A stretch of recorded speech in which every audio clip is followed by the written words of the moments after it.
Hello, this is Miranda from My Scrappy Life and welcome back to my channel. This is going to be a process video for Spiegel Mom Scraps where I am going to be using one of their amazing collections for my double page spread. What? A double page spread. Yes, you're going to see how I stretch a sketch from my volume 2 book into 2 pages. And if you use my code Miranda15, you'll get 15% off. The sequence mix that I am going to be using is the one that's called Bookish because it matches the Cartabella at Home collection that as of right now, that is the one I am using for the photos that I do have printed out of while we are building that house.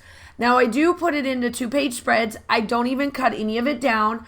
I make sure that all of it matches, everything like that. I wanted it to be where the sketch that I have has got 3 different layers to it, and I am going to be stretching it for 2 pages. And what I'm going to do is that the photos that I am using are photos of when we first got into our house. You guys have already seen, if you've been watching my channel just for a little bit, I've been going through and trying to knock out these little projects that I have like this where I don't have a lot of photos printed of my house because we had to go a whole year really in retrospective not doing much because we knew that the builders had to come back into our house to fill in the screw holes that come out, splitting of things, etc., etc. So what we decided to do was to start out with was just to do little bits and bobs. So there's not a lot of photos that we have. So with that part being said, these 4 photos that I have are going to be where we saw the house, for the most part, for the first time in the inside. Once we signed the contract saying, yes, we're going to take this house and, that type of stuff. So I did the downstairs and the upstairs. I didn't really keep any of the other photos. I did take some other ones, and after looking through them, there was no point because it was literally the same bedroom style. And then, this is what this room looks like. Well, when they're all empty and there's not much in it, that is what you do. Asher, go. Sorry about that. If you heard Asher and me saying please go, I didn't mean for him to growl into the thing. So, the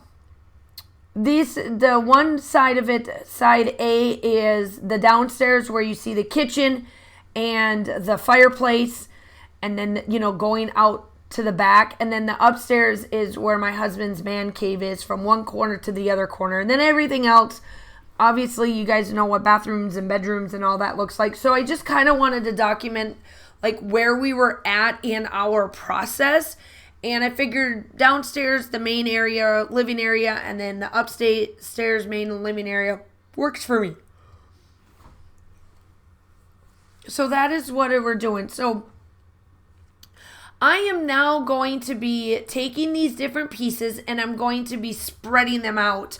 I really wanted this layout to be more just about where we're at in this process, this crazy process of buying this house. It was ridiculous. So if you are new to my channel, welcome. I'm so glad to have you. If you are coming from Spiegel Mom Scraps, please make sure that you hit that like and subscribe button. If you're coming from my channel and going over to Spiegel Mom Scraps, because we do post there as well because of being part of the design teams, I hope that you guys hit that like and subscribe button over there as well because we all need the love. So I'm kind of going through the embellishments and figuring out kind of what I'm wanting to put down because ultimately at doing more journaling and more conversational pieces regarding the house is when I'm actually doing the color tones and changing and painting and all of that. and explaining like in a story sense in my layouts, like why I did my house the way I did. So ultimately, through the process of like getting the house built, it's pretty much just a blank slate, right? Like it's just got blank carpets, blank stuff, and the process is cool to to document, but really and truly, I just wanted to like get this down so that I can focus on the ones that I really want to do once the builder has come in and I start taking those photos. Because I do have photos, like we do this and then we go like a whole year of us not having any photos. Because ultimately we couldn't, like Josh and I decided we're not going to do anything. Now, could we have done stuff? Yes. But then we would have been going in and painting patches all over the place, and it's easier to leave it on the builder's paint. Let them do what they need to do. Let them come in and paint that crazy gray white color that they like to use, and then for the rest of, and then go in and add. So that's what we decided to do. So I keep this very simple, and what I do is that you guys are probably thinking, well, where's the sequence going to go? Because it's a 2-page spread, and typically I try really hard to not just do like splattering. Because, I splatter the sequence around and that's great, but on a 2-page spread, you can do a little bit more with it. So as I was doing up my journaling here and thinking about like where and how I wanted to do the sequence, I came up with this idea because I have such a big white space on top and bottom. I decided that I am going to make it like they are a pattern paper. So you sprinkle it like I typically do. I just drop them down and kind of play them wherever I want to.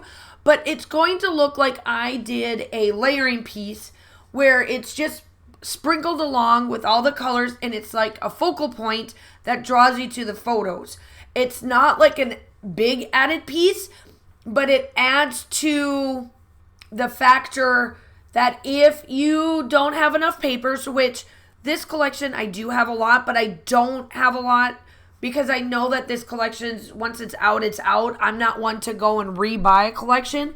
So I'm trying to use up the 12 by 12 papers as sparingly as possible. So this is one way that if you don't have enough papers, but you don't like a lot of white space, which you guys know that I'm not too keen on it. It's not that I won't do it, but I'm not too keen.